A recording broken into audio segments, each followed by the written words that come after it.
ఈరోజు హాస్పిటల్లో ఇక్కడ హాస్పిటల్లో ఒక యంగ్స్టర్ బహుశా 20-25 ఏళ్ళు ఉంటాయేమో తన పిల్లాడికి. ఆ 20 ఏళ్ల పిల్లాడిని ఎందుకు నిర్దాక్షిణ్యంగా కొట్టారో కూడా తెలియదు. కేవలం ఎన్నికల్లో వైఎస్ఆర్ కాంగ్రెస్ పార్టీకి తరఫున తాను ఓటు వేశాడని వైఎస్ఆర్ కాంగ్రెస్ పార్టీకి సంబంధించిన కుటుంబానికి చెందిన వ్యక్తిని అతి దారుణంగా కావాలని అదే పనిగా ఒక వెహికల్లో వచ్చి దారిలో పోతా ఉన్న పిల్లోడిని బైక్ ఆపి నిర్దాక్షిణ్యంగా కొట్టి హాస్పిటల్ పాలు చేస్తా ఉంటే ఏం సాధిస్తా ఉన్నారు?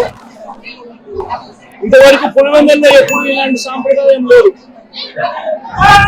ఎన్నో ఎన్నికల్లో చూసాం, ఎప్పుడు పులివెందుల్లో ఇలాంటి సాంప్రదాయం లేదు. ఎన్నికలు అయిపోయిన తర్వాత ఓటు వేయని వారిని కొట్టే కార్యక్రమం ఎప్పుడు జరగల. రాష్ట్ర వ్యాప్తంగా కూడా ఒక భయాందోళన వాతావరణం క్రియేట్ చేయడం కోసం అని రాష్ట్ర వ్యాప్తంగా ఇదే చేయిస్తా ఉన్నారు దగ్గరుండి. ఏం సాధిస్తారు దీనివల్ల? మీరు వేసే ఈ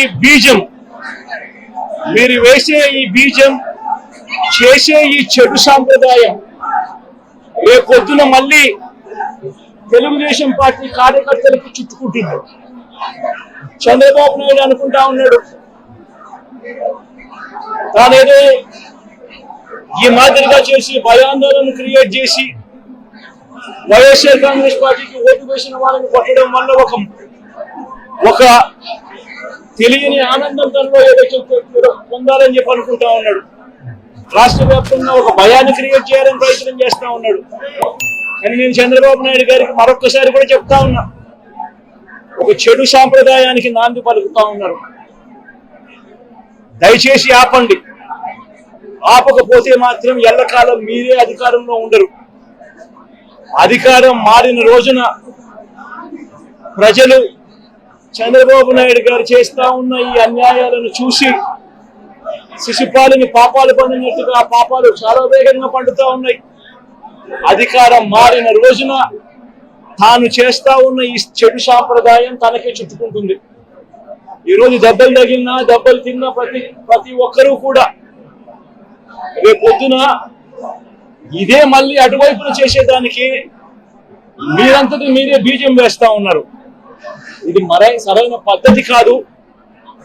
నాయకులుగా ఉన్న మనలాంటి వాళ్ళని ఇలాంటివి ప్రోత్సహించాల్సిన పని ఎప్పుడు రాకూడదు, జరగకూడదు.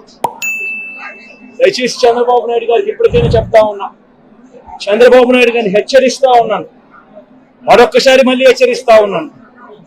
ఇది కరెక్ట్ సాంప్రదాయం కాదు, దయచేసి ఆపమని చెప్పి. నిజంగానే ఒకసారి మీరు కూడా వెళ్ళి ఒకసారి చూడండి. ఒకసారి ఏం పాపం చేశాడు నా పిల్లోని, ఎందుకు కొట్టారు, ఏం పాపం చేశాడని కొట్టారు.